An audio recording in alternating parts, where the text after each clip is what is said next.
This is a famous name. This is Lobkowicz beer. It says it's premium. The label's on crooked. I'm a little bit worried. So hopefully inside the bottle is better than outside the bottle. One way to find out. Let's go. Yeah, so as I said, this label is crooked. That's not a good sign from the start. It's just completely blank label. I mean, it says premium, but bottle-wise, yeah, there's the foil, top and cap, but it doesn't actually really look like a premium beer to me. So let's see if the contents live up to the name. So this is pretty malty, definitely smelling some grain there, and there's a touch of pine, which is intriguing me a little bit. So far, so good. Yeah, this beer's had a bit of time to settle, but you can still see it's got that milky head on it. It's very milky actually, and the carbonization I'd say is it's a bit more than medium, but it's not too intense. And if you look at that beer, it's sort of deep honey, I'd say medium honey color to it, and you can see right through it.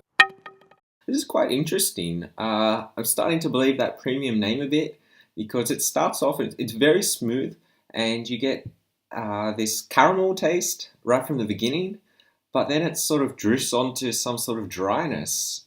Haven't had this in a Czech beer before, and it's interesting. It's definitely interesting. Yeah, this is a smooth beer. It's probably light to medium in how it feels in the mouth. And like I said, there's that medium to medium high carbonization, which is pretty tasty. It's refreshing. I'll give it that.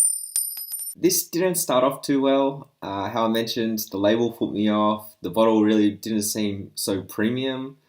But probably most of you will agree that it's what is actually inside the bottle that counts more.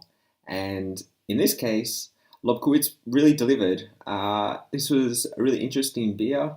I said it has some nice caramel notes. It produces a nice quality, really milky head. And I mean, that aftertaste is sort of that, it's not making your mouth dry, but it definitely has a touch of that dryness. So when would I drink this? That was a good question that came in my head. This to me is almost a beer that I probably wouldn't have with food. I'd have it as the occasion, I'm gonna have this Lobkowicz beer, and maybe with it I'd have nuts or something. But this is just such an interesting beer that I probably wouldn't have it with a meal. I would probably have the beer and, maybe a snack with it, maybe some nuts or chips or, fresh veg, who knows. But yeah, this is, okay. I'll give it. It's premium beer. It's a good beer. You can get your hands on it.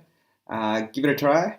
And if you want to find out more about what's happening in the non-alcoholic beer world, hit the subscribe. I've been saying it for a couple of reviews now, but we're going to come out with a few more reviews on Bernard. I've got a few in the fridge, and I'm keen to test them out, and I'm keen for you to hear about it.